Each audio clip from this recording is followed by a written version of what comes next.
Thank you, Chairman Nadler, and thank you, Chairwoman Bass, for bringing us together and for bringing forward this powerful piece of legislation at a time when our country desperately needs it. I thank all of our witnesses today.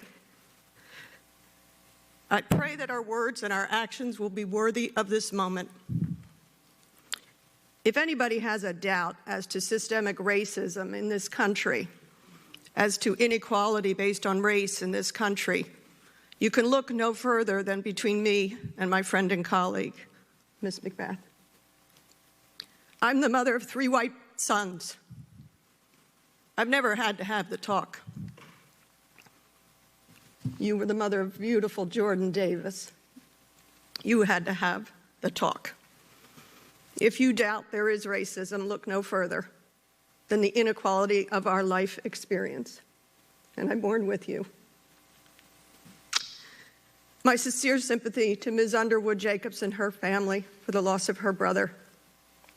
And Mr. Floyd,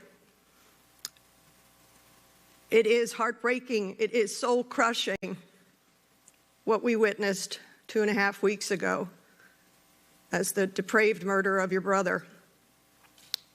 My sympathy is with you, but more my words and my actions will be with you. The world is watching. Ms. Gupta, I'd like to talk first about the issue of the National Registry. There's been some conversation about it. And I remember the horror of Tamir Rice's murder in 2014, the anger that we all felt, the dismay of a police officer who killed a beautiful little boy. That police officer had been deemed an emotionally unstable and unfit for duty by the police department he had worked at before joining the Cleveland Police. He never disclosed that information in his application. The Cleveland Police never reviewed his previous personnel file before hiring him. We must expect agents of government entrusted with the awesome responsibility of protecting and serving, but also capable of using brutal and deadly force, to be hired under rigorous standards. Do we know how pervasive this problem is of not knowing the background of police officers as they are hired? There are some registries that associations, regional associations have created, but there is no national registry of the sort that is being proposed in this really important legislation. This is why it is high time that this provision and the Justice and Policing Act be passed. It's time to have a national registry that has this kind of information that could save lives and, frankly, also promote community trust. But this national registry would have misconduct complaints. It would have discipline and termination records. It would have records of certification. It contains conditioning for money, for funds, so that agencies actually have to put in inputs before they can access federal money. But it is high time for this to happen.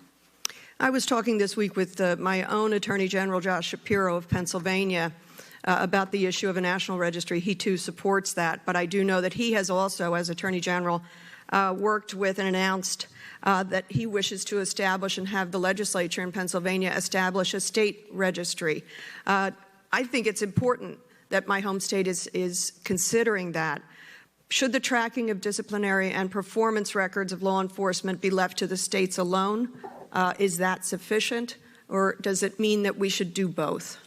If you just have a patchwork of states that do this, and it's good that states are standing up, because right now is a moment where people are demanding change, and so states are beginning to take action. But you will end up with a patchwork that will not be sufficient to actually achieve the bottom line goal of having a registry that would be national, that people move around. They look at jobs in other jurisdictions. And so it isn't enough to have this patchwork. It's time for Congress to act and to create a national kind of rubric for this. Absolutely. And Mr. Floyd, I'd like to end with you to thank you for your strength for being here today. We can't imagine the exhaustion, the fatigue, the grief. But we are here with you, and the world supports you. I hope that offers you some consolation. And your brother will be remembered worldwide for a very, very, very long time to come. As your niece and his daughter said, my daddy changed the world, and he has, and I'm confident he will. But But I'd like to give you an opportunity to tell us not about his death, but about his life. What did you know and love about your big brother? What should we know about his life?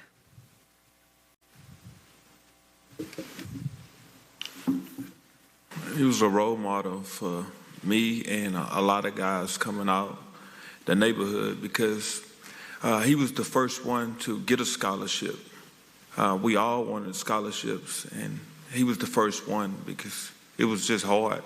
You had to get either academic scholarship or you would get one playing sports. But he had got him a scholarship, and it made everybody else feel like they can get one too. He was a talented athlete. Yes, And ma'am. I think he was a coach to people, wasn't he? Yes, ma'am. He was a coach. It's just so much about him. Talking with Cyril, I don't know if y'all know him, but anyway, he talked to a lot of kids. He went to a lot of different places, met a lot of people. He went to China, played with Yao Ming, against Yao Ming. He did a lot of different things, and he come back and he shared information with us, and it was excited to see him every time because he showed us so much, just a big gentle giant.